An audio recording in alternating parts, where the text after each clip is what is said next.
While yoga is an amazing and beneficial practice, it can feel kind of scary to start.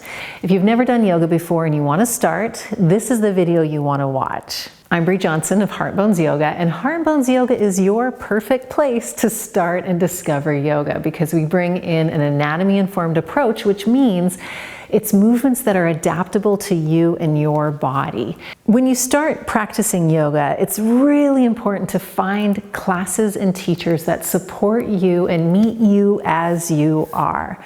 It's too often, I find, that we go to yoga studios, and if you're new and you walk into the studio and it feels like everybody already knows what they're doing, everybody's already wearing the same kind of clothes, they're speaking the same yoga language, so to speak, and you feel left out and you feel like you don't really fit in or belong. You have permission to go to as many classes and teachers as you need to until you find that place where you feel accepted as you are. A good teacher and a good class is going to support you as you are by offering variations, giving different options, by letting you change the pose as you need to or ask questions. Another important thing to know before you start practicing yoga is that you do not need to spend much money, if at all, in order to do it. You don't need to spend money on expensive yoga props, and especially you don't need to spend money on expensive yoga clothes. Unless you want to.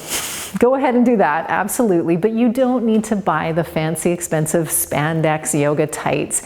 You are more than welcome and encouraged, hopefully in most places that you go to do classes, to show up as you are. If you have an old pair of sweatpants and a ratty t-shirt, that's okay.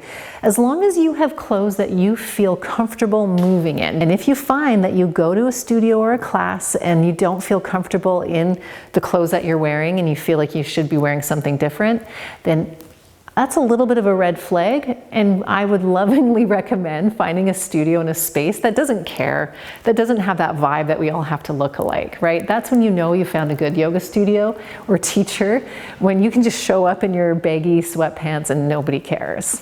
One of the things that's not talked about very often, I find, in yoga, especially for beginners, is the understanding that when you're doing yoga poses, a lot of times you're doing a new movement patterns. And when we learn a new movement patterns, which means a different way of moving in your body that you might not be used to, it's not really easy right off the bat. Some of the stuff you might find easy, but then if the teacher is giving you all these cues and instructions, putting you into these different poses, and it's not computing, it's not making a lot of sense, or you sort of like, you understand the verbal instruction, but it's hard to find what they're asking you to do in your body, that's normal. That's your brain, because our movement starts in the brain first.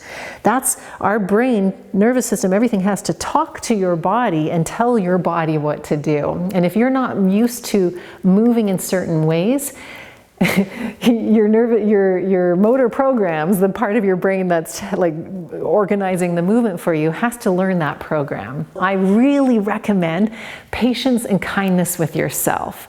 If you do a class and some of the stuff doesn't make sense right away, it doesn't mean that anything is wrong with you. If it simply means that you're learning a new way of movement. And just like anything new, it takes time, patience, and repetition. So just remember that. If you're in a class and you're in, let's say this is called warrior pose, warrior 2, and the teacher is saying all these cues and you're not quite matching and able to do it, you can remind yourself, oh yeah, I'm learning a new movement pattern.